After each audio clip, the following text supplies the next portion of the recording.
Hey everybody, and welcome back to the let's call it the Double Pipcast How to Play video series. It's changing every time. Every time I'm changing the name of it, but this is a video in the series of videos on how to play the Transformers trading card game, what each of the characters and the battle cards, what they're comprised of, and some of the different things that you can expect to see in the Transformers trading card game.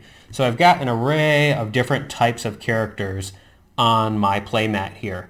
And thanks to the wife who bought this playmat for me for Christmas. It's so nice, so shiny. Ultra Pro, great company.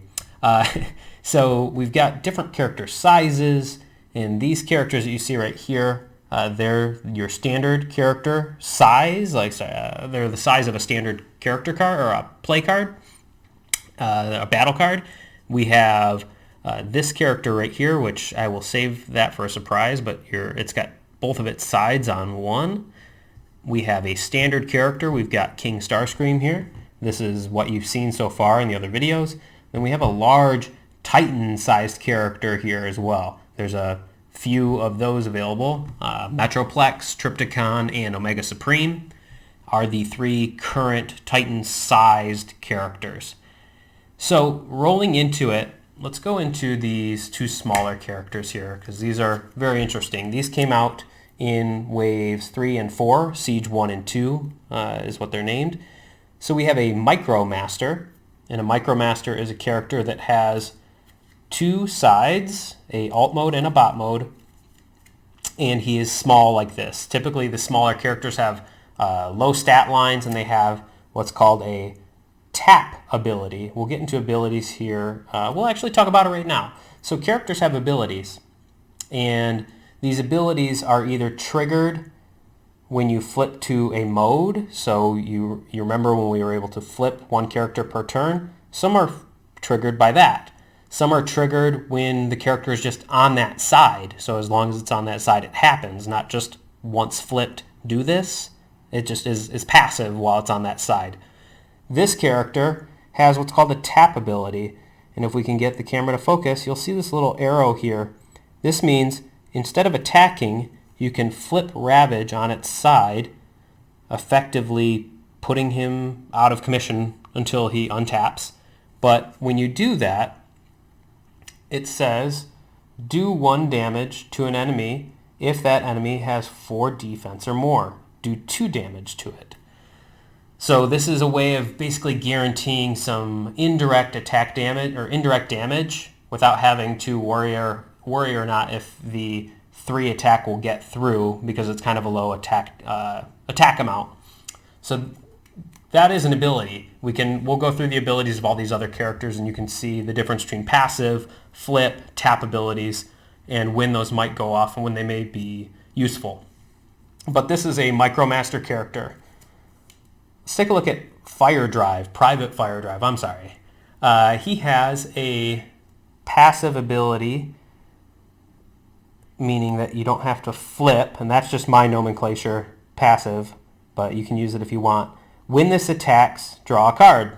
Okay, cool. Hey, wait a minute. There's some text down there that says a Battle Master starts in bot mode and cannot flip. When it's KO'd, play its upgrade. And if you see, it's kind of hard to see, especially if my camera doesn't focus. It says weapon right there. Instead of alt mode or bot mode, it says weapon. So if we flip it over, it is an upgrade weapon. So when this character gets knocked out, it becomes a weapon that can be equipped to a character. In the last video we talked about upgrades that can be equipped to a character. When he dies, he is able to be attached to a character. So that's what this does.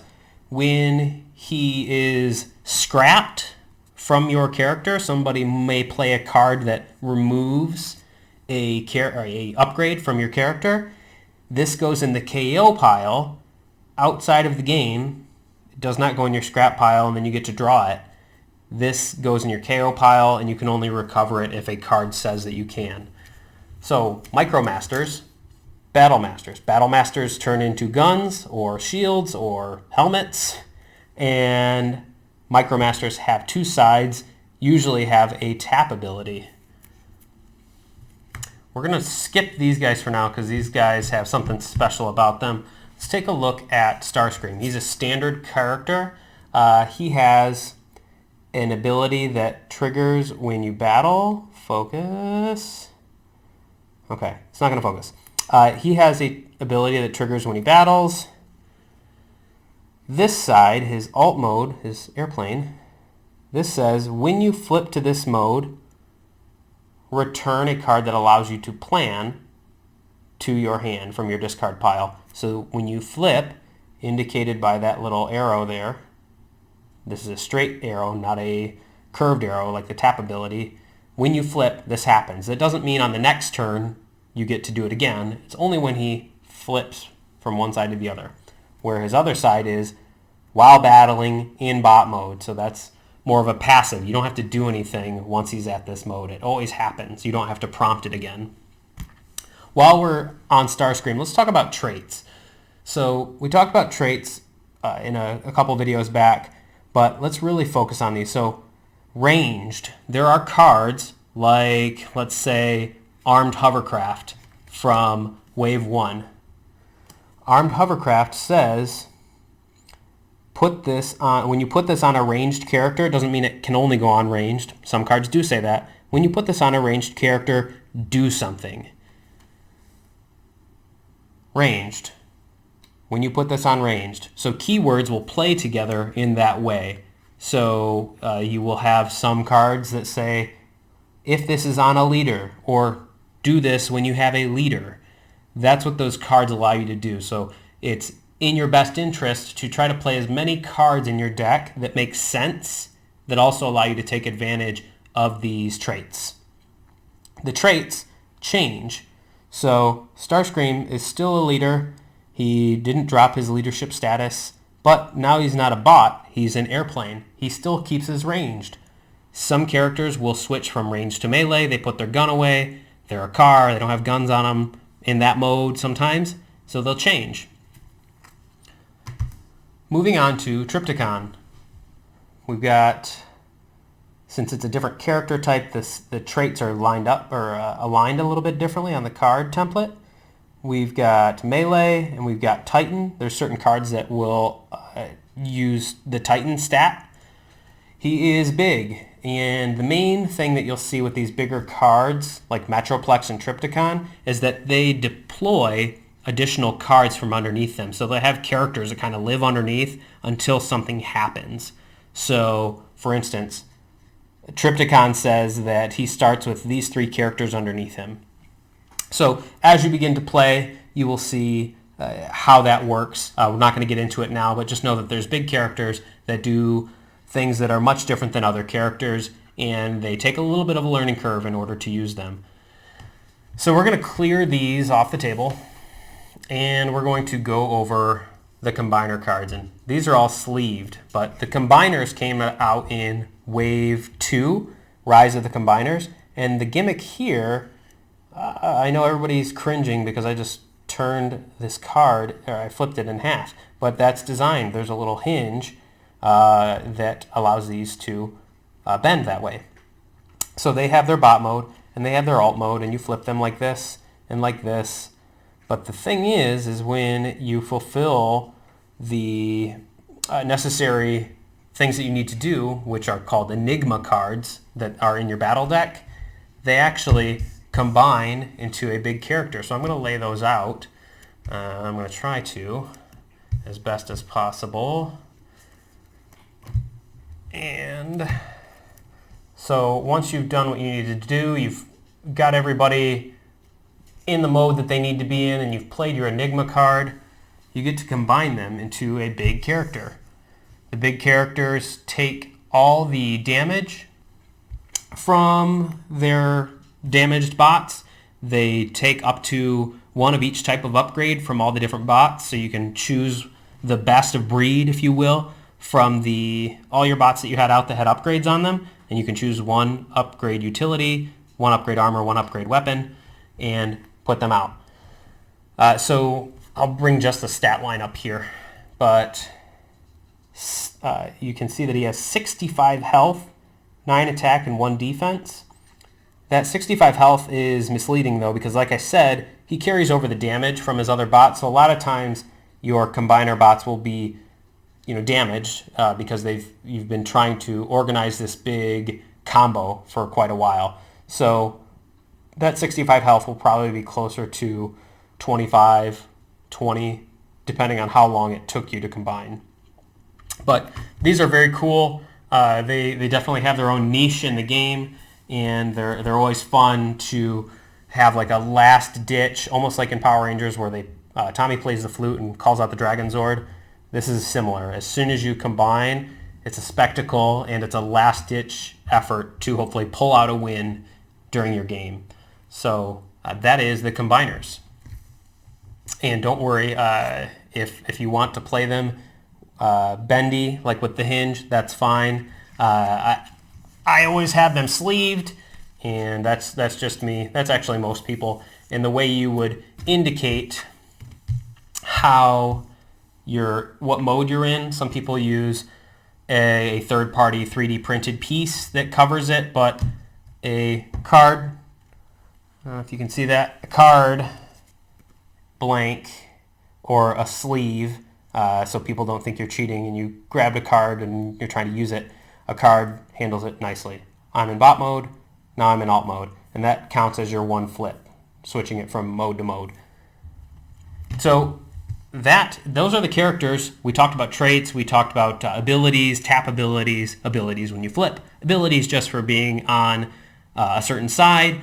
We talked about traits and what those can do. We saw that with armed hovercraft, a ranged character gets to ping every other bot for 1 damage. And we saw that the stat lines are a little bit different when you're in bot mode and alt mode. We saw the different character sizes. Other than that, the main thing to know about characters is the star cost. We talked a little bit about star cost before, but let's dive a little bit deeper. Since we've already talked about battle cards in the previous video, let's look at the star cost. The star cost means that that's there for is saying we cannot have more than 25 stars in the deck. That's a hard and fast rule. And the reason for that is because if you start going, the game is balanced and the rules are set to be at a 25 star minimum. So Starscream, he's a good card. He's at 13 stars. Ravage, he's kind of weak. He's 5, so that puts us at 18. We've got room for a 7-star character. Okay, let's bring in Private Fire Drive. He's 7 stars. We've got our 25. Woo! So that's our team. And yes, you can mix Autobots and Decepticons. So that is a star cost. There are star battle cards, and I should have one of those handy. Star battle cards, what they do is they're so good that they indicate they need to be, here we go, Bolt of Lightning. So Bolt of Lightning is a star card. So this takes away one of the stars that you could use. So sometimes there's characters that you want to have in a set together. They don't get to 25, but you've only got 2 stars left. There's no 2-star characters to use. So you add 2 star cards in there to pad it up and make use of the real estate that you've got there. So that's the star cost. Mess around with using a bunch of high star characters, using a bunch of low star characters. There's nothing saying that you can't have 5 4-star characters and then a bunch of star cards. There's no limit to that. The only limit is I can't have 2 Private Fire Drives because they're the same character. If they come out with a Colonel Fire Drive in another set, I can definitely have those, but I can't have more than 1 of each unique character in my lineup. And now that it calls to mind something, now that I've talked about the Autobot and Decepticons being on a team, in Siege, Siege 2, War for Cybertron, they came out with a new type of character card, and those are the Mercenaries. I talked about mercenary cards with bounty abilities in the previous video. Mercenaries they're not new characters, but it's a new faction. It's a new faction that was launched with the Transformers trading card game. So that I know that was a huge thing for them to have done. They're very happy to have helped launch the mercenary line, the faction. So we have two characters here, Detritus and Nightbird. They are mercenaries. They are agnostic in terms of their alignment. So they will go on Autobot or Decepticon teams depending on what best suits them, where the biggest bang for their buck is. And so you as the player can choose when to use these characters and choose when to use their cards. And there's battle cards out there that help them when they're on either or team, or if you just have a team full of mercenaries duking it out. So those are the mercenary cards. So those are the characters. We went over combiners, we went over battle masters, micromasters, big cards, little cards, standard sized cards, Autobots, Decepticons, mercenaries. Hopefully you enjoyed. Stay tuned for the next video where we go over a full advanced turn gameplay. We won't play all the way through, but we'll probably KO a bot and we'll play through a game. We'll play some actions, we'll play some upgrades, and we'll bring into the match keywords, flips, pips, traits, upgrades, actions, all that stuff. So thank you very much for watching. Tune into the Double Pipcast almost every week where we talk about the Transformers trading card game and the goings-on within the community, almost every week on Apple and Google podcast services. Thank you very much for watching, and we'll see you again soon.